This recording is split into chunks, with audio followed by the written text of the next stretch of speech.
Hello, my beautiful and amazing people. Welcome to another mind blowing recipe. Today, I'm going to be teaching you guys this pap recipe I learned at home. As you all know, we came to my parents' place for holiday and I tasted this particular pap recipe and I was like, whoa, I need to learn it. And not just to learn it, but also to bring it to your screen. You know, I'll always bring the best for you. So for this recipe, basically you need equal quantity of white rice. Please, not parboiled rice. Equal quantity of white rice, and then you're also going to be needing fresh peanuts.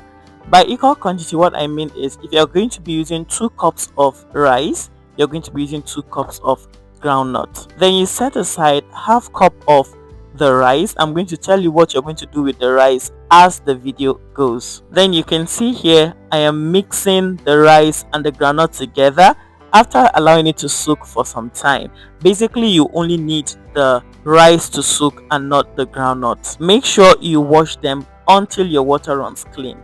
Here I have what we call tamarind. Please, you can skip this if you have lemon.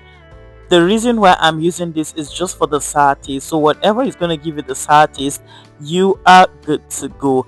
Here I am using cold water to wash it before using hot water or a boiling water to soak it so that it will get the juice out of it. This tamarind is somehow sweet and sour. Alright guys, so we are back from the grinding place. This is how the mixture of the peanuts or groundnut and the rice looks like. So you're going to add water. Make sure it has gotten to this particular consistency, not so thick, not so watery. Then I'm going to be using a cheesecloth.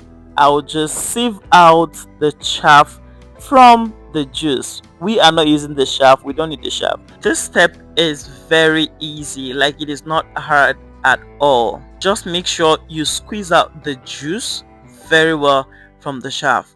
For the chaff, I guess they give the chickens. We have chickens at home. They give the chickens. So if you have chickens in your house, you can give them. They will peck on it and enjoy. I strongly advise you clean as you work because this particular stage can be messy. And once the place dries, it will be very difficult for you to clean up. Then I'm going to put in the juice for the second time in case, just in case we still have excess chaff. I didn't really get so much, but I washed the cheesecloth before using it for the second time.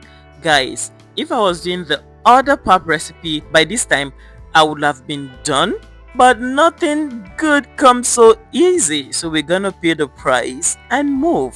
Whenever I start taking this pap, guys, I don't even know when to stop. It just flows. At this point, guys, my mom was not even supervising. Like, she just said, okay, I'm gonna give you guys the recipe and you guys should do it on your own. But as a chef that I am, I wasn't even scared. So guys, we are gonna be cooking this on firewood. I'm not sure you guys have ever seen me cooking on firewood, but yeah. So as I told you earlier, I'm going to tell you what to do with the other rice. This is it. You allow it to cook separately. Then we are pouring out the juice we've extracted from the peanuts and the rice. You keep stirring at intervals. Make sure it does not burn. After a while, you see it will begin to thicken. Let me be honest with you. This particular stage is not even easy. Can you see the difference is clear? It's beginning to thicken, but you're going to wait until it wants to pour, right? That's like the literal explanation. When the peanut mixture is boiling and it wants to pour, at this point is the right time for you to put your tamarind or your lemon juice and give it a quick stir before you bring it down from the fire. See, if you try this recipe, believe you me, you're not going to regret it. Like, you'll be addicted to this pap. It's so nice, it's so yummy, and it is healthy. Thank you so much, my beautiful people, for making this amazing recipe with me. Do not forget, subscribe, like and share. I am definitely going to be seeing you in my next recipe. Stay blessed, stay lifted. I love you and God bless you.